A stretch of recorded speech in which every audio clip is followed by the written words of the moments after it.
네, 감사합니다. 오늘도 우리 아이들과 함께 예배를 드리겠습니다. 지난주에도 있는지 없는지 그냥 너무 조용하게 예배를 잘 드렸는데 오늘도 미나, 권아, 지오, 레오 예배 잘 드리세요. 네, 아멘. 네.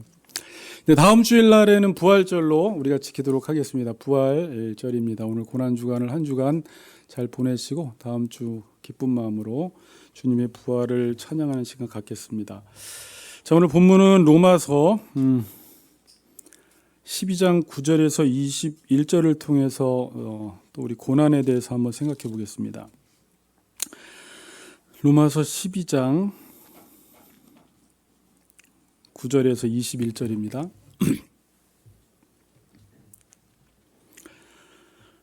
제가 봉독하겠습니다. 사랑에는 거짓이 없나니 악을 미워하고 선에 속하라. 형제를 사랑하여 서로 우애하고 존경하기를 서로 먼저 하며 부지런하여 게으르지 말고 열심을 품고 주를 섬기라. 소망 중에 즐거워하며 환난 중에 참으며 기도에 항상 힘쓰며 성도들의 쓸 것을 공급하며 손 대접하기를 힘쓰라. 너희를 박해하는 자를 축복하라. 축복하고 저주하지 말라. 즐거워하는 자들과 함께 즐거워하고 우는 자들과 함께 울라. 서로 마음을 같이하여 높은 데 마음을 두지 말고 도리어 낮은 데 처하여 스스로 지혜 있는 채 하지 말라. 아무에게도 악을 악으로 갚지 말고 모든 사람에게서 선한 일을 도모하라. 할 수 있거든 너희로서는 모든 사람과 더불어 화목하라.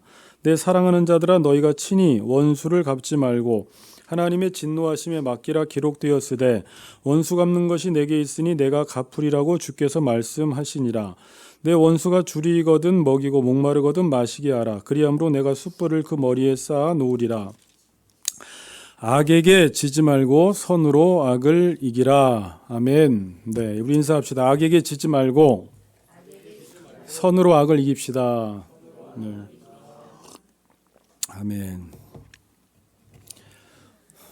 반갑습니다. 저 뒤에 우리 고난주간이라 예수님 같은 분이 오셨네. 네.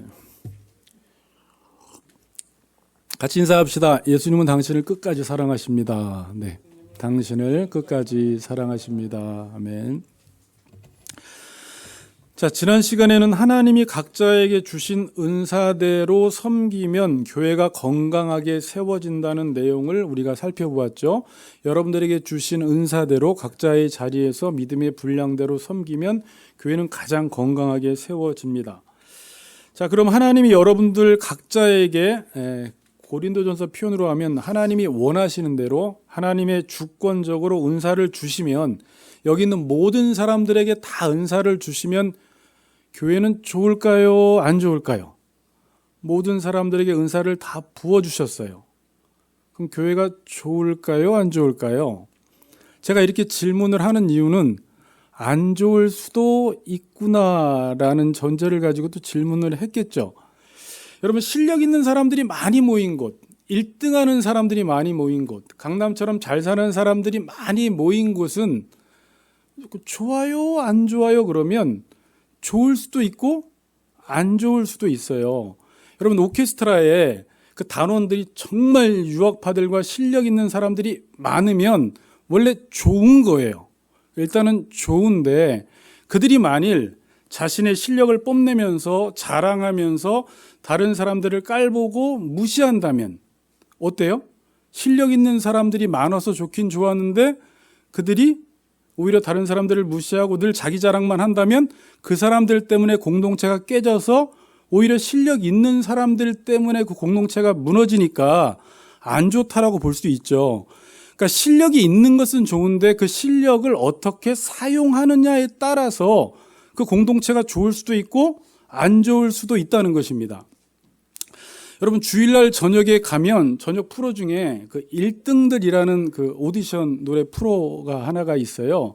그러니까 다른 노래 오디션에서 1등한 사람들만 나와서 다시 또 1등을 가리는 프로예요. 그 프로가 어떨 것 같아요? 재밌을 것 같아요? 우리는 재밌죠. 우리는 재밌는데 그 사람들은 어떨 것 같아요? 다른 데서 이미 다 1등을 한 사람들인데 거기 한 8명 정도가 앉아있고 이제 한 명씩 나와서 노래를 해요. 노래를 저 사람이 잘하면 이제 한 명씩 밀려나는 거예요. 그러니까 그 사람들이 노래를 잘하니까 1등들이 나오니까 얼마나 우리 관객들은, 청중들은 그걸 즐기겠습니까? 근데 못 즐기는 사람들이 거기에 있습니다. 거기에 앉아있는 사람들은 이걸 들으면서 응원을 못 하는 거예요. 왜?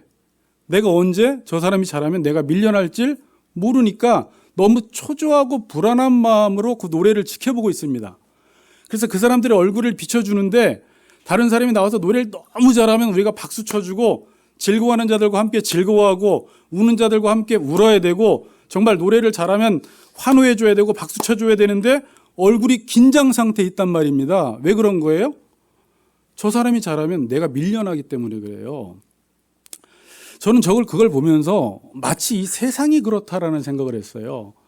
여러분들 다른 사람들이 잘 될 때 아까 누가 뭐 땅을 사면 뭐 배가 아프다 그런 이야기가 있지만 누군가가 잘 될 때 여러분들이 함께 그 사람을 칭찬해주고 띄워주고 함께 기뻐해줄 수가 있나요? 그게 만약에 나와 같은 직종에 있는 사람이라면 그 사람의 잘됨이 결국 내가 물러나는 자리에 있다면 우리는 쉽게 그 사람을 칭찬해주고 그 사람에게 박수 쳐줄 수 없는 상황이 이 세상의 형편이라는 거예요. 자, 제가 우리 아이들에게도 한번 질문을 하고 싶었는데, 자, 잠언 15장 17절에 이런 말씀이 있어요. 채소를 먹으며 서로 사랑하는 것이 살찐 소를 먹으며 서로 미워하는 것보다 나으니라. 또 잠언 17장 1절은 마른 떡 한 조각만 있고도 화목하는 것이 제육이 집에 가득하고도 다투는 것보다 나으니라. 잠언 21장 9절은 다투는 여인과 함께 큰 집에 사는 것보다 움막에 사는 것이 나으니라 라는 말씀이 있습니다. 자, 이게 다 무슨 이야기예요? 잘 먹고 부자로 살아도 사랑하지 않고 화목하지 않으면 꽝이라는 거예요. 그러니까 인간의 행복은 실력이나 1등이나 잘 사는 것에 있지 않고 어디에 있다는 거예요? 관계에 있다는 거예요. 자, 지우 어디 있어? 지우야, 마른 떡을 먹으면서 엄마 아빠랑 레오랑 행복하게 지내는 게 좋아? 소고기를 먹으면서 맨날 싸우는 게 좋아? 어머머, 이렇게 말하면 안 되는데. 제가 저렇게 대답할까봐 지금 질문할까 소고기를 좀 사주세요. 지금 여기 성경은 소고기를 먹으면서 맨날 싸우는 것보다 마른 떡을 먹으면서 서로 화목하게 지내는 게 좋다고 이야기하고 있어요.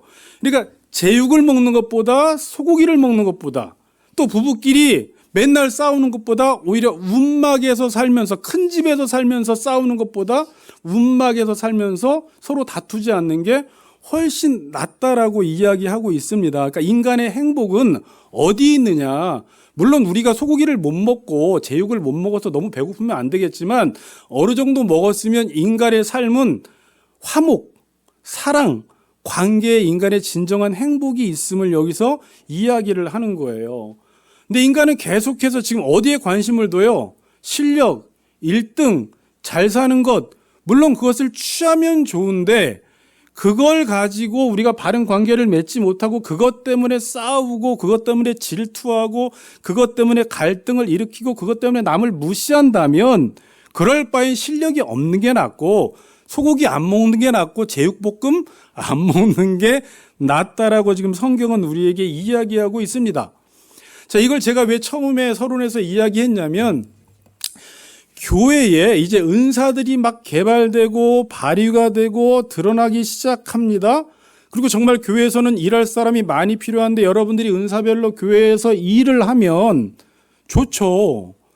좋은데 내가 누구인지, 내가 어떻게 살아야 하는지, 나의 존재 방식을 잃어버린 상태 속에서 이런 은사들이 막 살아나기 시작하면 그 은사들 때문에 어떤 일이 생기냐면 서로 갈등과 다툼과 잘난 척과 남을 무시하는 현상이 일어나서 교회 분열이 일어나요.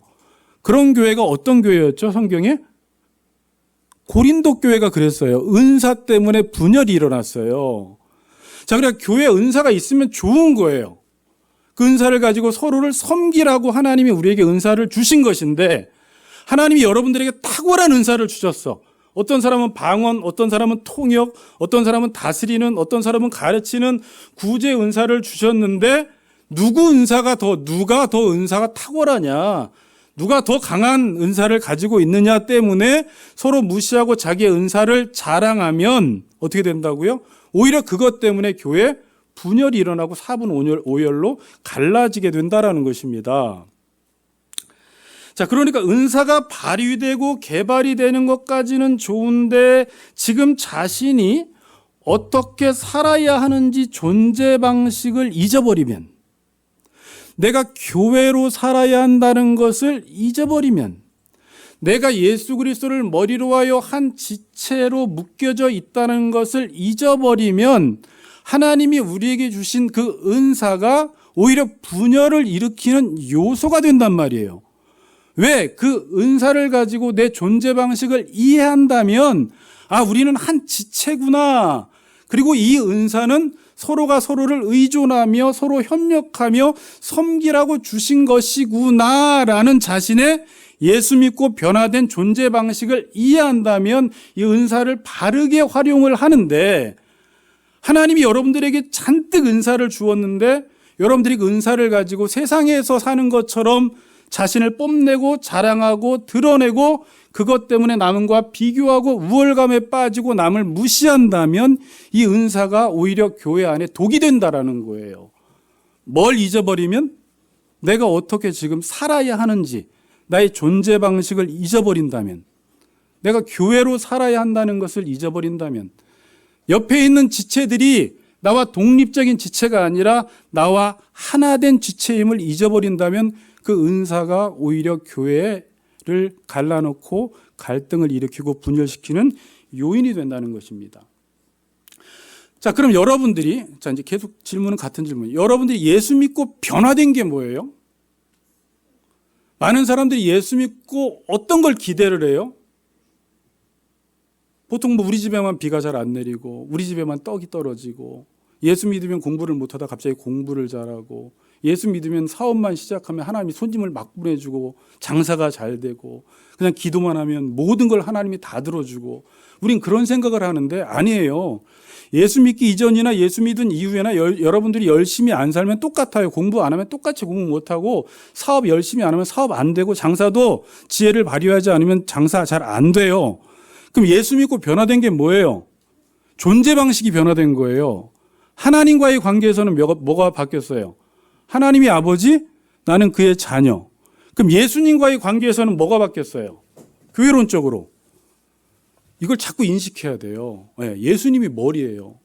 그리고 여러분들은 그 몸에 지체가 되어서 서로 연결되어 있고 연합되어 있어서, 자, 보세요.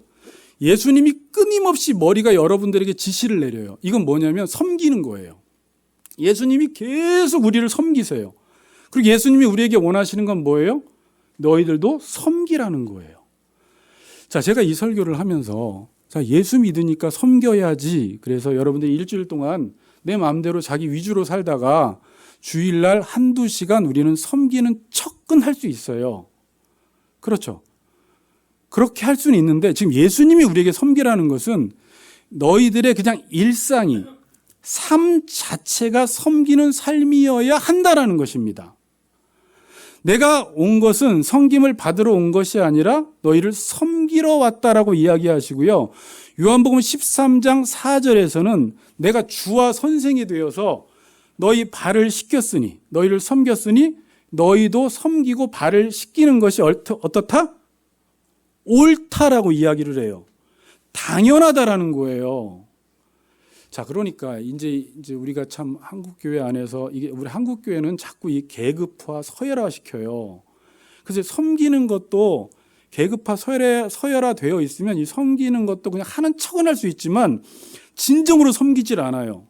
저도 아직 이게 몸에 안 배어 있는 거예요. 그래도 목사인데, 가끔은 나도 장로인데, 내가 교회에서 몇 년 다녔는데, 우린 자꾸 이런 걸 따지고 자꾸 서열화 시키거든요. 난 안수 집사인데. 그런데 성경에서는 이제 너희들이 예수 믿었으면 섬기는 게 당연한 삶이다. 그게 옳은 것이다. 우리는 보통 어떤 일을 섬기고 나서 엄마 나 잘했지, 하나님 나 잘했죠, 잘한 게 아니라는 거예요. 그렇게 하는 게 뭐 하는 것이다? 당연한 것이다라고 성경은 말씀하고 있습니다. 그래서 사람들은, 자, 우리 사랑하자, 우리가 서로 다투지 말자라고 사람들이 외치는데, 이 세상은 사랑할 수 있는 구조가 아니잖아요. 그렇죠? 아까 1등들처럼 경쟁 구조잖아요. 그래서 사랑이 안 돼요. 저 사람을 사랑하고 싶은데 저 사람이 날 이겨버리면 내가 밀려나기 때문에 사랑을 할 수가 없는 거예요. 이 경쟁 구도 속에서는 사랑이라는 게 불가능해요. 사랑하려다가도 그 사람이 원수가 돼요. 그런 고민 해보셨죠? 세상에서 하나님의 말씀을 지키려고 하는데 그게 안 돼요. 그러니까 이것은 존재 방식이 바뀌기 전에는 사랑이 안 됩니다. 여러분, 인간이 왜 망할까요? 여러분, 이혼 숙녀 캠프나 뭐 이게 다 보고 내가 뭐 부부끼리 한번 살아보고 내가 인생을 살아보니까 결국 인간이 망하고 인간이 불행한 이유가 뭔 것 같아요? 인간의 자기중심성 때문에 망하는 거예요. 죄는 자기중심성이라고 이야기했죠. 근데 하나님이 이 세상을 창조해 놓고 자, 가정을 주시고 부부를 하나님께서 허락하시고 교회를 허락하신 이유는 뭐냐면 너희들은 예수 믿고 거듭나고 변화되어서 이제 부부가 한 몸이 됐고 교회도 이제 한 지체가 되었다. 너희들은 이제 존재 방식이 변화되었기 때문에 다른 삶을 살아야 한다라는 것을 우리에게 알려준 거예요. 여러분, 저 사람과 내가 독립적인 객체로 살아간다면 우리가 그 사람을 사랑할 수가 없어요. 여러분들이 오늘 본문을 읽으면서 이 본문 상당히 어려운 본문이에요. 원수를 갚지 말래요. 원수 갚는 것을 하나님께 그냥 맡기래요. 악에게 지지 말고 선으로 악을 이기래요.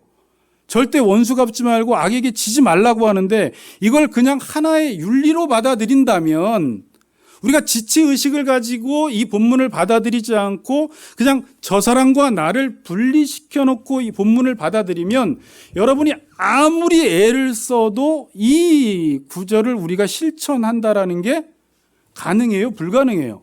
우린 이런 구절을 읽으면서도 이 구절은 내가 실행할 수 없어, 적용할 수 없다라고 여러분들은 생각을 한다는 것입니다. 결국 인간은 하나님께서 우리의 존재 방식을 변화시켜 주셨음에도 불구하고 부부가 되고 교회가 되었는데도 결국은 자기 중심성 때문에 싸우고 분열하다가 망해버리는 거예요. 내가 어떻게 살아가야 한다라는 것을 잊어버렸기 때문에 그렇습니다.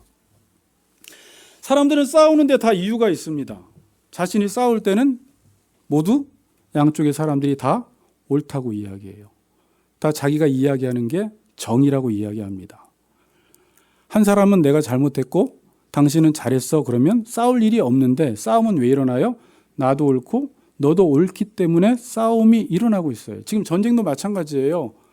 뭐 이란이나 미국이나 다 우리는 불의를 행하기 위해서 싸웁니다가 아니라 다 나름대로 정의라는 이름으로 명분을 내세워서 싸우는 것입니다. 자, 그래서 예전에 제가 마이클 샌델 교수 정의란 무엇인가를 말씀을 드렸는데 그 마이클 샌델 교수의 정의란 무엇인가에서 결론이 뭐였어요? 공동체적인 공공선의 회복이에요. 이게 이 책의 결론이에요. 뭐라고요? 공동체적인 공공선이 회복돼야 한다라는 거예요. 그러니까 공공선이 있어야지 정의가 무엇인지가 정의되어서 그 정의에 따라 살아갈 때만 우리가 정의를 이룰 수가 있어요. 공공선이 회복되지 않으면 이 정의를 이룰 수가 없어요. 근데 교회는 어때요? 이 공공선이 있어요, 없어요? 교회라는 것이 공공선이 누구예요? 예수님이세요. 예수님이 공공선이니까 예수님의 말씀 앞에 우리는 모든 사람들이 내가 옳은 것도 아니고 저 지체가 옳은 것도 아니고 예수님이 옳기 때문에 모든 지체들이 그 예수님의 옳음 앞에서 복종해서 섬기기 때문에 싸움이 일어나지 않는데 이 세상에서는 공공선이 없어요. 그러니까 공동체적으로 추구해야 될 가치, 함께 지향해야 할 목표와 가치가 없어요. 모든 사람들이 옳은 게 다 각자 달라요. 옳은 것들이 다 주관적이에요. 상대적이에요. 그러니까 한 사람에게는 이게 선이지만 한 사람에게는 선이 될 수가 없기 때문에 항상 부딪혀 싸우는 거예요. 가정 안에서도 남편의 입장에서 옳은 것이 있고 아내는 아내의 입장에서 옳은 것이 있고 자녀는 자녀의 입장에서 옳은 것이 있어요. 그래서 셋 다 정의를 외치면서 싸우는 거예요. 근데 여기서 합의점을 못 찾아요. 그럼 이 세 명의 합의점, 공공선이 무엇이냐? 남편이 가정의 머리가 되라고 이야기했고, 이 남편은 교회 안에서 예수 그리스도를 머리로 해서 예수님의 뜻이 가정의 뜻이 되어서 모든 가족 일원들이 그 공공선에 맞춰서 살아가면 되는데, 공공선이 없으면 계속해서 모든 사람들이 정의를 외치고 옳은 것을 외치지만 상대적이고 주관적인 것이기 때문에 계속해서 분열과 다툼과 싸움이 일어날 수밖에 없다라는 것입니다. 자, 그리고 이제 한번 오늘 본문을 봅시다. 자, 오늘 본문 9절부터 21절까지 보면, 자, 아까도 우리 제자훈련 시간에 잠깐 이야기했지만 지금까지 우리 3절에서 8절까지 무슨 이야기를 했어요? 몸은 하나인데 지체는 많다. 몸은 하나이지만 서로 지체가 되었다라고 이야기를 하면서 갑자기 9절에 문맥을 흐려놓는 듯한 뜬금없는 이야기가 딱 나오고 있어요. 어떤 이야기가 나와요? 9절 보세요. 사랑에는 거짓이 없나니 악을 미워하고 선에 속하라. 여러분들이 이걸 큐티하고 묵상할 때 어떻게 보면 좋을까요? 갑자기 은사 이야기가 나오다가 사랑이라는 단어가 나오면서 사랑에는 거짓이 없다라고 하면서 악을 미워하고 선에 속하라라는 말씀이 나오는데, 자, 참고로 이 9절 말씀은 지금 9절부터 21절까지의 서론 말씀입니다. 서론이에요. 그러니까 이 한 구절을 지금 10절부터 풀어내고 있는 거예요. 그러니까 이 9절의 말씀은 너무 중요한 말씀이에요. 여기서 사랑이라는 단어가 왜 나왔을까요? 여러분, 고린도전서에 보면 12장이 무슨 장이에요? 12장. 고린도전서에 은사장이죠. 그리고 13장에 뭐가 나와요? 고린도전서 13장이 무슨 장? 사랑장에 나오죠. 그럼 은사장이 나온 다음 사랑장이 나오는데 이 순서가 왜 이렇게 나왔을까요? 아무리 탁월한 은사들이 많아도 그 은사가 어떻게 활용이 돼야 한다? 사랑으로 활용이 돼야 한다라는 거예요. 아무리 탁월한 은사가 많아도 그게 사랑이라는 것으로 사용되지 않으면 그 은사는 무용지물이라는 거예요. 그래서 사랑은 은사가 아니라 그리스도인들이 마땅히 행해야 할 율법의 핵심인 윤리예요. 그러니까 아무리 좋은 은사가 있어도 사랑으로 활용되지 않으면 아무것도 아니다. 산을 옮길 만한 믿음이 있고 우리가 천사의 말을 한다 할지라도 뭐라고요? 사랑이 없으면 아무것도 아니라는 차원에서 일단 사랑이라는 게 나왔고, 그 다음부터 나온 이야기가 뭐냐면, 저도 예전에 많이 궁금했는데 악을 미워하고 선에 속하라라고 하면서 정말 우리가 지키기 너무 힘든 윤리들이 주어지고 있어요. 원수 갚지 말아라, 선을 도모하라, 악에게 지지 말고 선을 행하라 라는 말씀이 있는데, 여러분 솔직히 이 구절을 여러분들 묵상할 때 어떻게 이 구절이 여러분들에게 적용 가능하다고 생각이 됐습니까? 그럼 여기서 이 본문 속에서 악이 무엇인지 선이 무엇인지를 우리가 이해를 해야지 이 부분을 우리에게 적용시켜 나갈 수가 있어요. 자, 쭉 보세요. 17절에 계속 이제 9절의 말씀을 풉니다.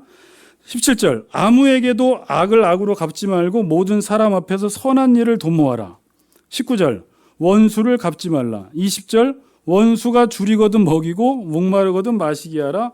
21절, 악에게 지지 말고 선으로 악을 이기라. 자, 이런 말을 하는데 실제로 볼 때 이 윤리는 우리가 행하기에는 불가능한 윤리고, 어떤 성자나 성화의 깊은 단계에 들어간 사람이나 예수님이나 사도 바울이나 어떤 손양원 목사님 같은 탁월한 목사님들만 이 말씀을 지킬 수 있다고 우리는 생각을 합니다. 자, 근데 이 윤리를 우리가 볼 때 아까 말대로 상대를 나와 타자로 보면 이 윤리는 실천 불가능한 말이에요. 이건 우리가 행할 수 있는 윤리가 아닙니다. 자, 근데 여기서 이제 사랑에는 거짓이 없다라고 했는데 이 거짓이라는 말이 왜 이렇게 번역했는지 모르겠지만 위선이란 뜻입니다. 사랑에는 위선이 없다. 그러니까 위선이 뭐예요? 가면을 쓴 거예요. 가면 쓰고 연극하는 것입니다. 그러니까 사랑을 가면 쓰고 연극하지 말라는 것입니다. 우리 보고. 그러니까 사랑을 가면 쓰고 연극하는 게 뭐예요? 사랑한다고 말은 하면서 실제는 관계를 깨버리는 것입니다. 여러분 그런 적 있죠? 나 너 사랑해.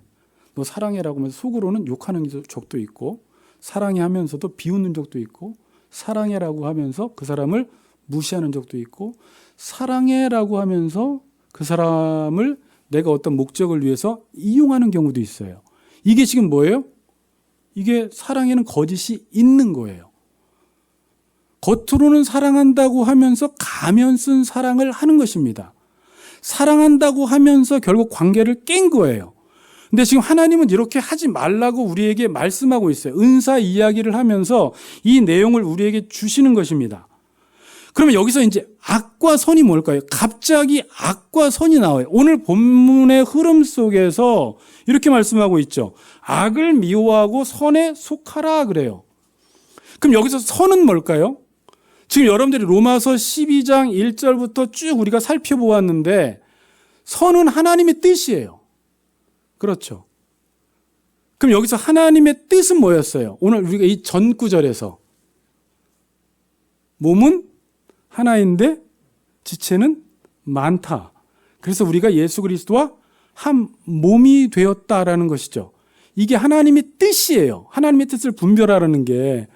그럼 이게 여기서 선입니다. 그럼 악은 뭐예요? 이와 반대예요. 옆에 있는 지체를 한 몸으로 보지 않고 나와 분리되어서 보는 것입니다.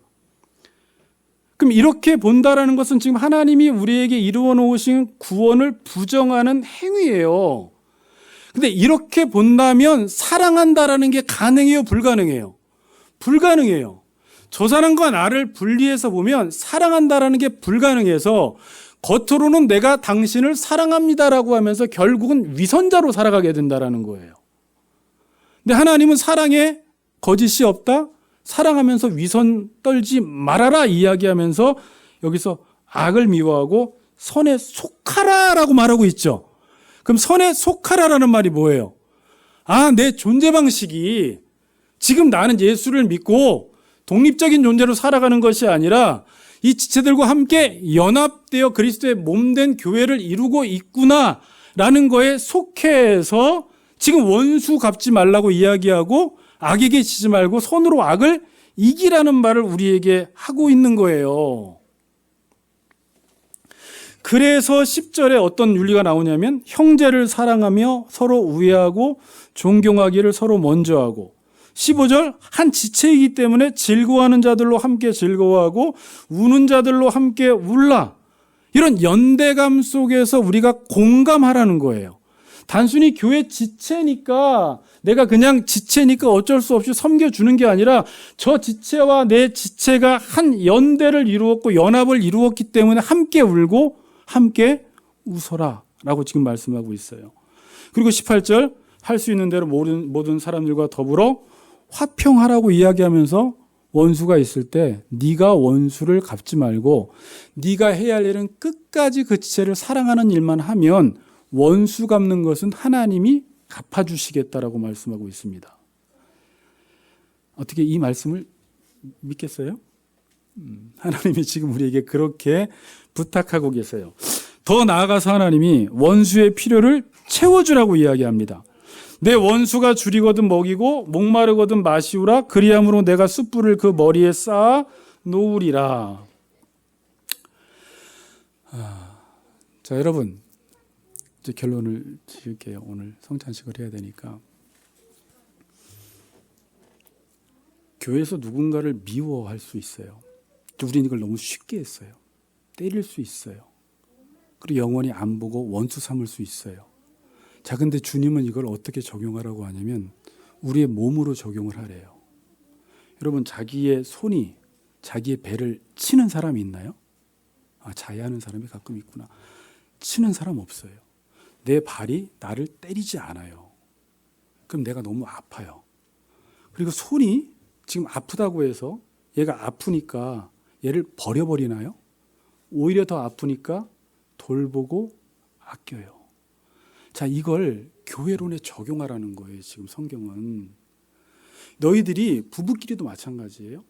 부부싸움하면 상대방만 아픈 게 아니라 내 몸을 때렸기 때문에 내가 이긴 게 아니라 내가 이겨도 내가 아프듯이 지금 교회에서도 내가 누군가를 미워하고 누군가 원수를 맺고 그 사람을 욕하면 내가 아프다는 거예요.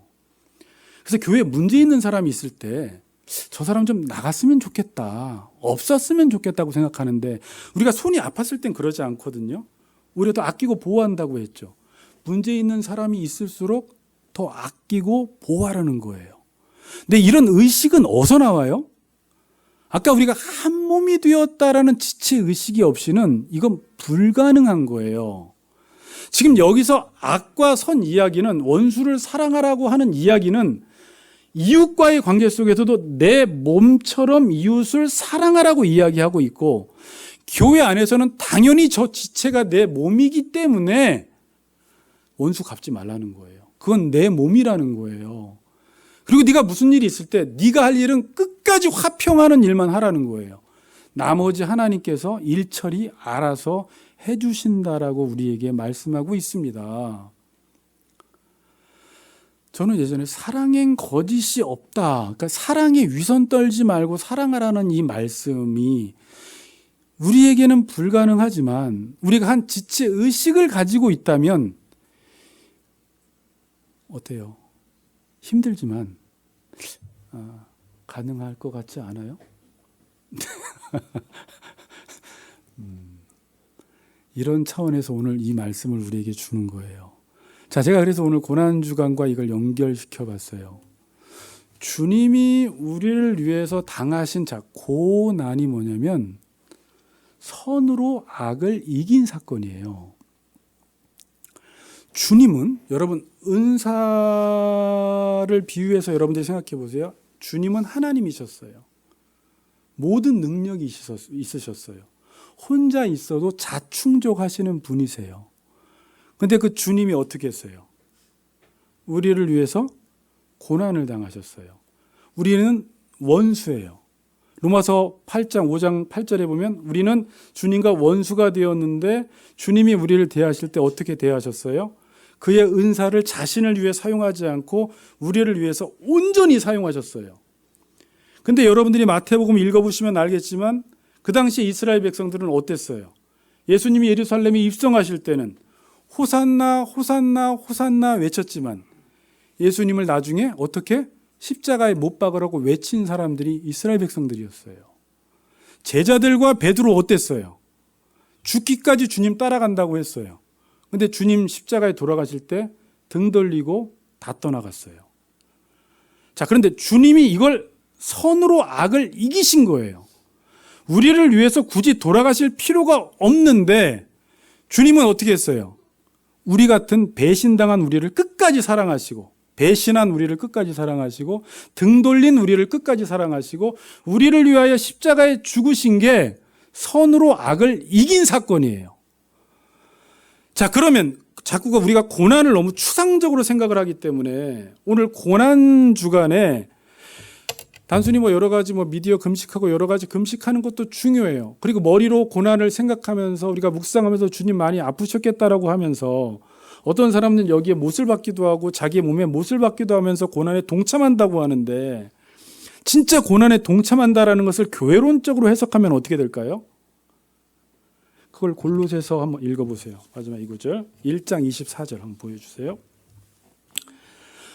1장 24절 같이 읽어보겠습니다. 시작. 그리스도의 그의 몸된 교회를 위하여 내 육체에 채우노라라고 이야기하죠. 지금 사도 바울이 뭐라고 이야기해요? 그리스도의 남은 고난을 이라고 이야기하죠. 그럼 남은 고난이 뭐예요? 주님께서 우리를 위하여 십자가에 돌아가신 게 고난이 부족하다, 그리스도의 구속 사건이 주님이 당하신 고난이 부족하니까 우리가 남은 고난을 내가 맞아 십자가를 지라는 말이 아니에요. 이건 교회론적으로 생각하는 거예요. 주님이 충만하세요. 주님은 사랑이세요. 근데 우리 지체들은 지금 어때요? 머리이신 주님은 사랑이신데 우리는 아직까지 부족해요. 사랑이 완성되지 않았어요. 그래서 사도 바울은 이 지체들끼리 남은 고난을 그의 몸된 교회를 위하여 내 육체에 채운다라고 이야기를 해요. 그게 뭐예요? 우리가 은사를 가지고 저 연약한 지체를 섬기는 게 고난이에요. 교회를 위하여, 내가 그 교회를 위하여 남은 고난을 내 육체에 채워 넣는 거예요. 그러면서 머리이신 주님의 그 사랑에 이르기까지 우리가 자라가는 것입니다. 자, 그 교회가 성숙한 교회예요. 주님을 닮아가는 교회예요. 그러니까 진정한 교회는 어떤 교회냐면 계속해서 어떤 교회의 부족한 부분들, 어떤 지체의 부족한 부분들을 내가 채워나가는 거예요. 내가 섬기는 거예요. 교회를 위하여 남은 고난을 내 육체에 계속 채워나가는 거예요. 그걸 가리켜 남은 고난이라고 이야기를 하는 것입니다. 여러분, 그 고난 주간에 우리가 할 일이 뭘까요? 여러분들이 직접 십자가 질 필요 없고요. 십자가 지라는 것은 이번 한 주간이라도 어떤 문제 있는, 어려운, 힘겨운 지체가 온전히 서게 하기 위해서 내가 할 수 있는 일을 하는 거예요. 그게 나에게는 고난이에요. 때로는 그 친구를 위하여, 지체를 위하여 자기의 목숨을 내어주기까지 하는 고난도 당하면서 교회를 세워나가는 걸 순교라고 하는 거예요. 그렇게 할 때 우리 교회가 건강해지고 이 교회가 예수님을 닮아가는 것이고, 그런 고난을 통해서만 교회가 예수님을 닮아가고 성장하고 성숙할 수 있다라고 우리에게 말씀하고 있는 것입니다. 다시 좀 정리하면, 여러분들 안에 있는 은사들이 막 개발이 되고 발휘가 됐을 때 왜 저 사람에게는 저런 은사가 없지? 나는 이런 은사가 있는데라고 하면서 비교하거나 우월감에 빠질 것이 아니라 여러분들의 은사를 가지고 어떻게 여러분들의 존재 방식을 인정하면서 우리는 한 몸이요, 나는 교회로 살아가야 한다는 것을 인정하면서 그 은사를 가지고 그 실력을 가지고 상대방을 섬길 때 이 사람이 가장 멋있는 사람이에요. 그 모든 실력과 일등과 재능을 나만을 위해 쓸 수 있는데 항상 그것을 타인을 위해서, 타인을 섬기는 기회로 사용할 때 그 사람을 통해서 공동체는 아름답게 세워져 나가는 것입니다. 아멘. 이 삶을 주님이 우리에게 살아 주셨듯이 우리도 공동체 연약한 부분을 여러분들이 섬김으로 그 남은 고난을 내 육체에 채워서 이번 한 주간 동안 그런 고난에 동참하시는 우리 같이 걷는 교회 성도님들 되시기를 주님의 이름으로 축복합니다. 아멘.